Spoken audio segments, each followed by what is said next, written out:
Evan, I'm concerned about Mr. Paul's progress in physiotherapy. He seems to be struggling with the exercises, and his mobility hasn't improved significantly. That's interesting. Have you tried adjusting the exercises or using different techniques, Mihira? Yes, we've tried various approaches, but he's still having difficulty. I'm wondering if there might be an underlying issue affecting his recovery. Perhaps we should consult with a neurologist to rule out any neurological factors. Sometimes, underlying conditions can hinder rehabilitation progress. That's a good idea. I'll schedule a referral. In the meantime, we could try incorporating occupational therapy techniques to address any functional limitations. That's a great suggestion. Occupational therapy can help with activities of daily living and improve overall independence. We should also consider the patient's motivation and emotional state. Sometimes, psychological factors can impact rehabilitation outcomes. Absolutely, Mihira. We can involve a social worker to provide emotional support and address any underlying issues.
MIHIRAA, staying safe and comfortable in intense heat and humidity, requires a thoughtful, proactive approach to how you nourish and protect your body.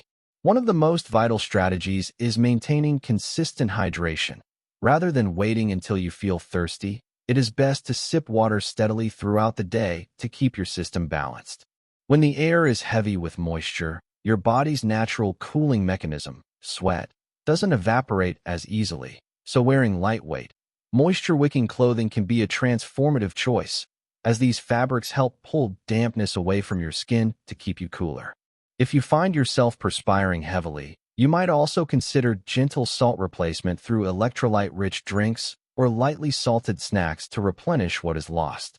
Equally important is a mindful approach to food and water safety to prevent illness and ensure you stay energized.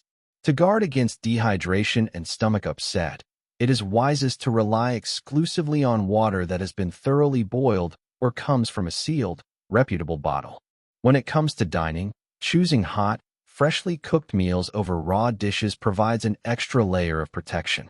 It is generally safer to enjoy fruits that you peel yourself, like bananas or oranges, while avoiding unpeeled produce or salads that may have been rinsed in local tap water.